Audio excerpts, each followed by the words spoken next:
I'm your host, Lou Carter, founder of Most Loved Workplace. The Leader Show brings together executives and leading thinkers to bring into focus our collective purpose and passion for what we do and where we do it. The search for occupational fulfillment, happiness, pride, and passion starts here. I'm thrilled to introduce a leader in the recruitment industry, Jim Denning, the CEO of LHi Group. Under Jim's leadership, LHi Group has thrived as a certified most loved workplace, ranking both on the top 100 America's and UK's most loved workplaces lists. Starting his career in 2006 at Huntress Group, Jim's journey took a pivotal turn in 2014 when he joined LHi, then known as Lawrence Harvey, climbing quickly to associate director. His entrepreneurial spirit led him across the pond in 2017 to establish LHi's West Coast office in LA before returning to the UK in 2019 as group managing director. Just a year later, Jim stepped up as CEO, right as the world faced the challenges of the pandemic. Under Jim's leadership, LHi Group has not only survived, but thrived. And what sets him apart is his people-first approach, a philosophy that he put into action during COVID by choosing to retain staff rather than making cuts. This decision not only reinforced his reputation as a true cultural architect, but also earned him the respect and admiration of his team. Today, Jim will share insights into his innovative leadership philosophies, younger you and future you, his unique experiences working across the UK, EU, and US, and how these have shaped his understanding and success in the business world. Welcome to the Leader Show, everybody. This is great to be here today because I'm psyched to talk with Jim Denning from LHi because he's not only a good human, but he has a good humans program, which we're going to talk all about today. And we're also going to dive into things like his philosophies around future you, right? And younger you is a great leadership philosophy, things that you could do also at home. Learn about his successes, leadership choices that got him really to become CEO and stay CEO, create and develop a thriving company, and become a certified most loved workplace. Jim, welcome to the Leader Show. Good to have you here. Thank you for having me. Excited. Well, Jim, this is great. Let's really dig into your teachings, right? We want to dig in and also want to know about LHi because we want other people to know about that too. And you're in a growth phase, so you're also looking for new employees, right, Jim? So we want people to know more about how to get hired, what to expect, right? So let's dive in. What is LHi? We know certainly you're doing well. So just want people to hear it from you. Yeah, for sure. I mean, I can give you a definite background on that. So LHi is a multi-brand recruitment firm. We operate across the world from Berlin through to LA, 8 offices globally. As you said, we're a growing firm. We've been around now for 21 years, but in the last 10 years, we've really seen that growth explode, and that definitely wasn't due to my beginning 10 years ago. But at its heart, LHi is just a great place to belong. It's one that I think has a very, very clear identity around who we want to be and how we want to treat those that choose to work for us and go on the adventure with us, and have made a very, I think, clear decision probably 10 years or so ago that as we started to grow significantly, that we wanted to make sure that we kept who we were at the heart of everything we do. Because I really do feel that those growth and scale points are probably opportunities to go in one direction or the other. And I feel that for LHi to maintain the company and to keep growing, we had to ensure that we protected that identity or stardust, that I call it, at all costs. Like that stardust.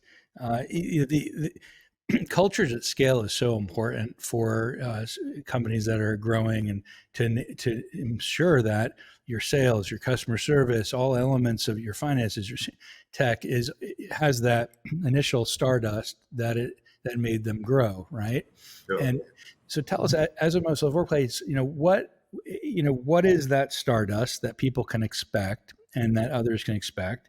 And how do you sort of, how is the good humans position or the program commitment to hiring good humans part of that whole ethos? That's a very good question. It's one I get asked quite a bit. It's like, how do I define the stardust? I think I'd start by saying that it is an incredibly fragile thing.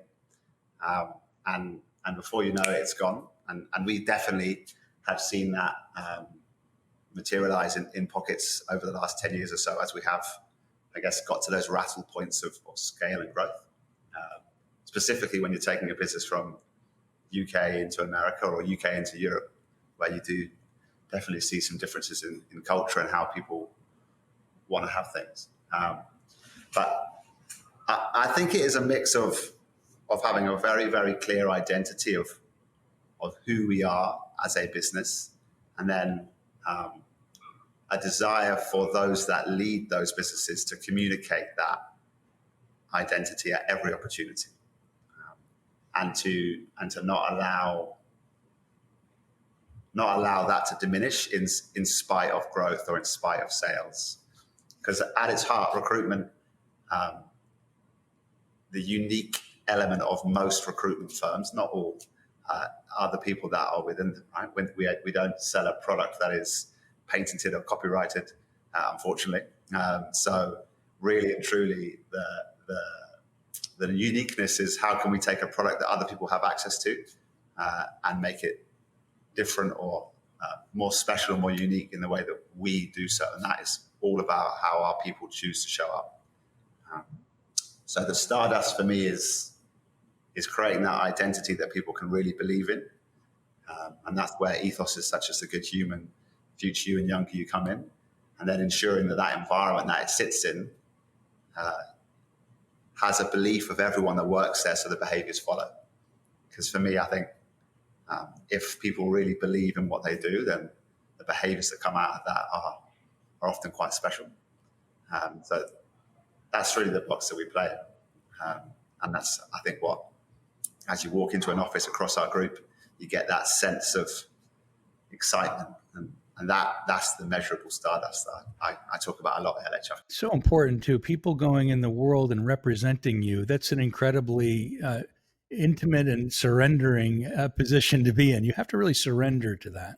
Sure, and yeah. Because we've created this, developed this culture, really know what makes it tick and get the right sales in, not the wrong ones. Often, if you represent something, you can get wrong sales in. That if you don't have the stardust, right, the right way. So how do you know then that you're bringing in that right person? I had a friend who told me once he owns a large car dealership, and he said he asked every single individual, "Do you really want to work here? Do you really want to work here?" On a deep level, because if you don't, we're probably not in the right place, right? And I'm guessing that kind of is sort of your same ethos is there too. Is that right? Tell me more. For sure, yeah. I mean, the honest answer to how do you make sure you hire the right people is I haven't figured that out yet, and we definitely make a number of mistakes on that. I believe it is going back to that identity and really knowing what it is you want to hire in a person, and then being very transparent around that at interview stage to test the competencies of those behaviors as opposed to an assumption of that through how someone shows up. Because it's very easy, I think, and we've definitely made these mistakes in the past to make assumptions on competencies, and you end up with a very similar profile, which isn't always healthy for a growing business and one that you want that difference of thought. But having those ethoses such as the good human and the younger you, which I'd happily share with you, and I think the future you, allows us to have a direction of interview, whether you're working in Berlin or LA, that gives that commonality of people we hire, even though they may be very different in other walks of life. So at its heart, the good human is as simple as it sounds, right? traditionally, you could say that sales environments probably attract us, or have done in the past anyway, attract a certain person. And we've all worked in companies that you've seen that a fantastic sales individual, or great, I guess, to use maybe strange terms, like alpha, who is a brilliant salesperson, perhaps not the nicest person to be around. Because the people who work for us make the company we are, I think it's incredibly important that we can commit to saying, if you come and work here, the base level that you are going to be guaranteed is you're going to work with people who are good humans at their heart, and will do the right thing when perhaps no one's looking. And if we can ensure that, and very much walk the walk on that, in terms of if perhaps we feel we have made that error in hire, and that we're prepared to act upon that, even if it may damage us commercially. It makes a huge difference to know that you're in an environment where there's good humans, right? It's sort of the no jerks policy that I've heard of. Sure. And then you can surrender a lot more to what happens, because we make mistakes and we learn from them, and we know that there's the right thing just around the corner. I want to go into younger you and future you, because this exercise, I love that you have this, because this is a lot about, we call them the rocks of life, right? Yeah. And these are, if we have this exercise where we put rocks on a beach here. I'm in Palm Beach Gardens here, and we have everybody steps on a rock, and each rock is a different point in their life. Okay. 30, 40, 50, 60, 70, they're 70, 80, 90. And you go to each rock and you speak to your future self on each rock. And then you go back, you go to the top rock and you talk back to your younger self, right? So you go up and you go down. So I want to hear more about your beliefs around future self, younger self, because it's very much something that I also share with you. So if I could, the younger you was definitely the philosophy that came first in this. Back in 2019, we were about 100 individuals. We'd launched in the US and were seeing some success in America, but had definitely taken, I would say, some of the elite of our London business to America, which caused us problems culturally, I think, in London as that shifted. We had a leadership conference, which was really about, okay, what does the next stage of our growth look like? And I call them rattle points. Certain stages of growth, you see your sort of business shake a little bit because you can't bear hug it as one individual, or the message isn't quite landing. And we had a session around recruitment and culture within recruitment, and how the best teams do it, both inside and outside the industry. And I'm a bit of a sport nut, which does work sometimes for analogies, but often doesn't. And I took a lead from what I felt was one of the most impressive, I guess, sporting dynasties out there, which was the New Zealand rugby team, the All Blacks. And they have a lot of fantastic philosophies that are based around absolute elite performance, but always coupled with being a great person at heart, and that the person you are off the pitch is more important than the person you are on. And they have a philosophy that is centered around, when you get given your shirt the first time you play for the country, you have one responsibility, and that's to ensure that when you hang it up, when you resign or retire, that shirt needs to be in a better place than whence you found it. Mm-hmm. Now, in recruitment, we definitely don't wear kits to work every day, but I love concepts that become sticky and that can transcend both different age groups, different cultures, different sides of the pond, etc. And I think that those are aspects where your identity or your values leave the wall and start appearing physically in your sales floors or even in meetings with customers. And so my recruitment journey, when I first started, I'll put my hands up and say I was pretty terrible at the job. It is a very difficult role to get going in. There's a lot of failure. And actually, from my perspective, that failure, those thousands and thousands of cold calls where I got lots of no's, are the things that sharpen your tools to become a great recruiter and to become perhaps stronger than you thought you could do. But that period in recruitment is also the period where a lot of people fall out of love with the job because they're not necessarily as supportive as they could do. They're high talent individuals as a 21-year-old, but then experience long periods of failure, which is very difficult to deal with, and mentally can be very tricky, which I 100% struggled with.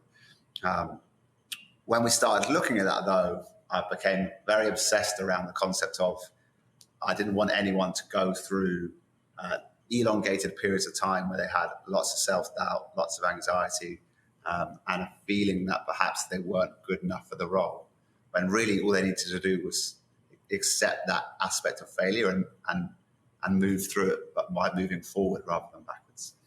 So we came across a concept that whenever we start looking at people that we're bringing into the business, we're not going to do so unless we can commit to imagining that person you're bringing through the door next as the younger version of yourself. So every time we make a hire at LHi, that leader needs to think to themselves, what did I feel like on the first day I started in recruitment?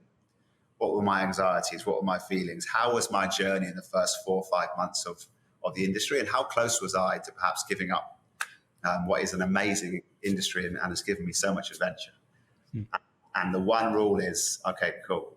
So you're now hiring your younger self. How can you make that experience better?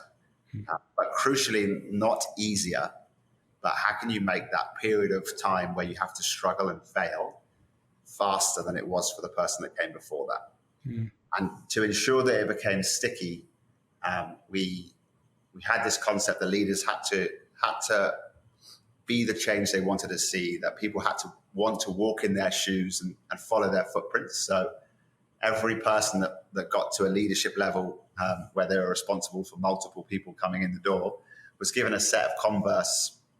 And on the heel of that Converse was the year they started in the industry. So physical representation of when they look down. For me, it's now a year that makes me feel very old.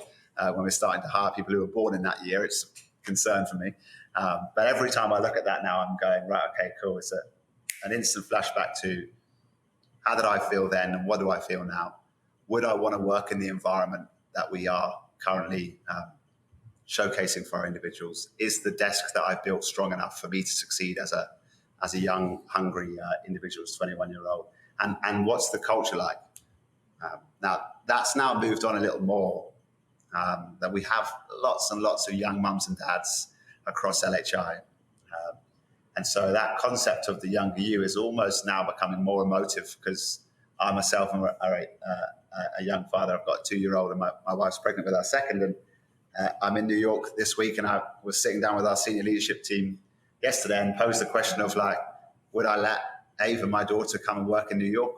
What's the environment like there?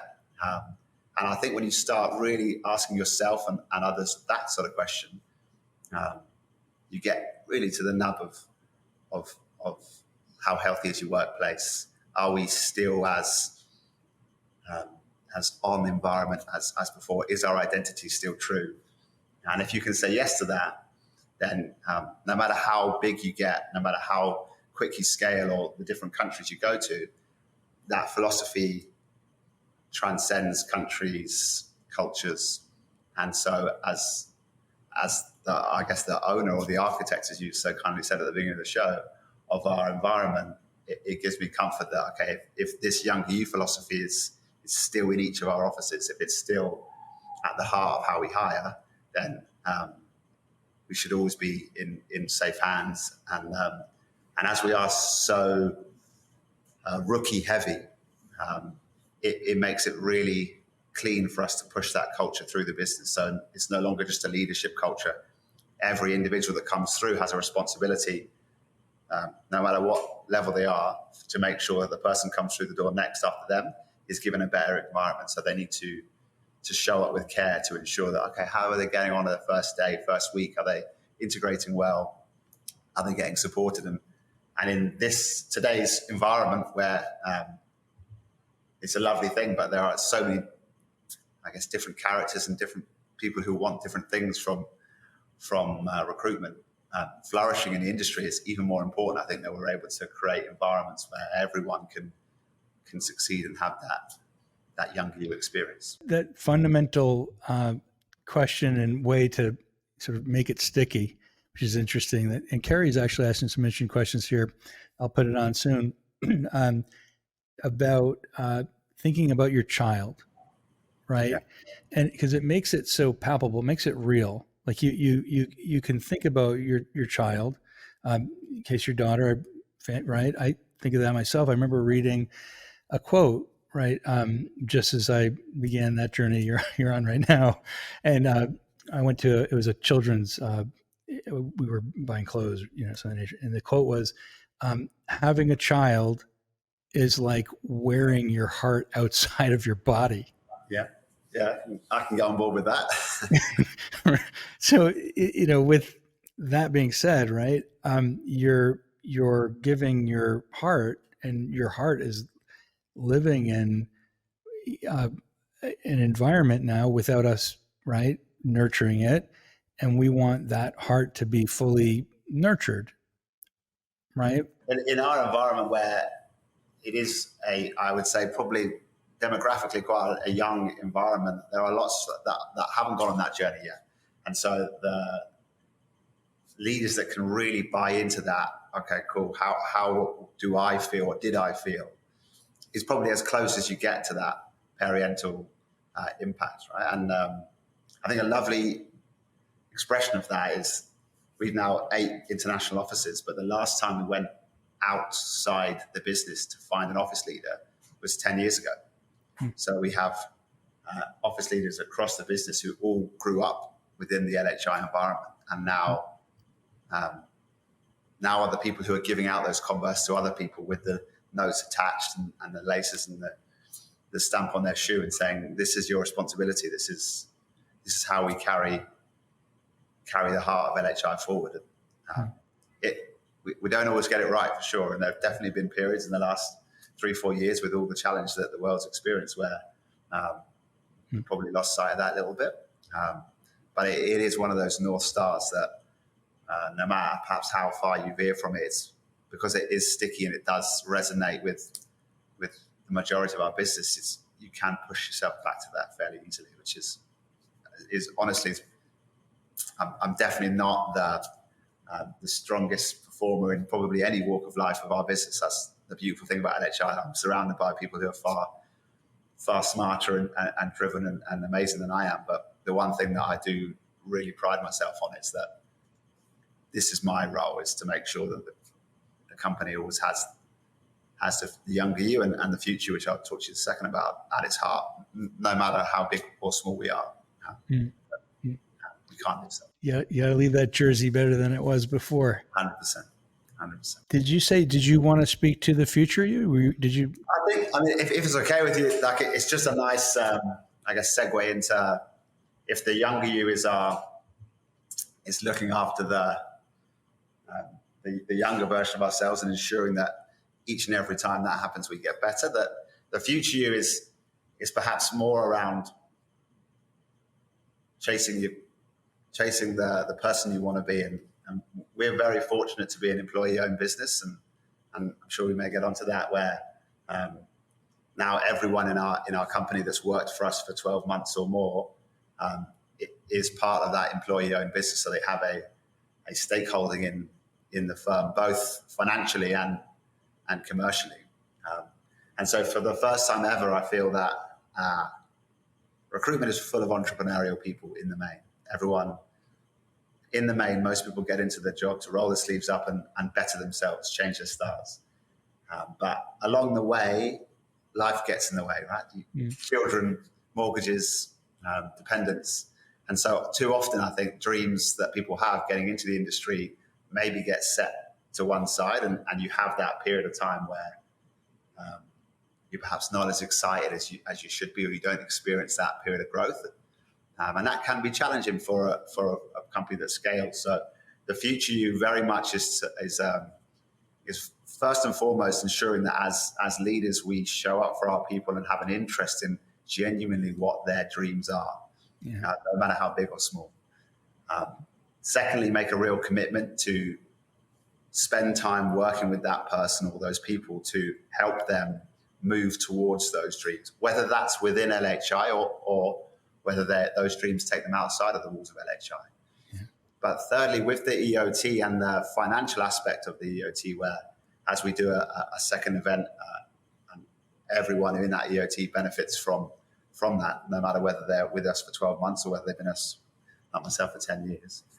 All of a sudden, that financial horizon has come forward a fair amount. And those dreams and realities, regardless of dependencies, are starting to appear a little more etched than in pencil. And I feel that the future you is that full circle moment where we can become a business that's actually quite proud of people when they do leave, as much as when they join us. As long as when they've gone through our company as a destination, they've improved themselves, they've bettered themselves, they've perhaps chased that future you to a point where they can make that a reality. Again, for me, to have that as our identity as we scale and grow, and to see people succeed and flourish, that's what makes the company an amazing place. It's what will make people go the extra mile and perhaps elicit behaviors they didn't think they could do, and as a result, look after the commercial side far greater than perhaps if we really just focused on that. And Jim, would you say, to Carrie's question about maintaining the culture as you grow and expand, that the employee-owned aspect was important for that, right? As you create a culture at scale, and what else did you do beyond that to maintain that love for creates culture? To enable it, sounds like you really made a part of the behaviors to be able to bring in that stardust within that employee-owned behavior, so they could make it more commercially applicable. Just wanted to hear from your perspective. Yeah, I think absolutely. I mean, it's a really good question, and one that, again, we definitely don't get right all the time. And unfortunately, it's a painful error. When you see it not work, you see it not work pretty quick, right? But I would say, in the main, it is giving opportunity to people constantly, perhaps before they're ready for it, and making sure they know that they have the support to fail and to make mistakes, but to do so and still move forward and still get that growth opportunity. Because in the main, people who feel like they're growing and moving forward and developing as a person are happier and excited to carry that message. The second, though, which points to the EO, is, and the EO has given us some interesting challenges, which I didn't foresee, but also some amazing opportunities just to listen more. Through the EO, we've set up a number of committees, whether it be the EO committee, which is non-leadership, and it meets to effectively, I guess, hold me accountable for ensuring that we're moving the business forward in the way for the people of the EO. But also, we now have 380 odd stakeholders who work for the firm, have a vested interest for the firm, and are now vocally perhaps giving me more feedback than I've ever got before. Right? And so I say this a lot to the board we have, that more so ever than before, it's really not that important what I want or I feel, and much, much more important what the younger yous of our company are wanting and feeling and needing, because they are the future of our growth and also of our culture. So I think we've got to be very humble around, we're not getting everything right. Be prepared to be honest with our people and very clear on that when we do get it wrong.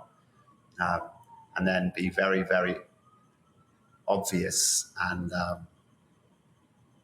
very clear around what we're going to do when we see that the stardust disappear a little bit, to ensure that we're getting that back. I mean, what a great thing to have a feedback-rich culture, and that you've created, with that stardust that's so wonderful, and acknowledging your employees as owners and younger selves, and getting that kind of understanding immediately.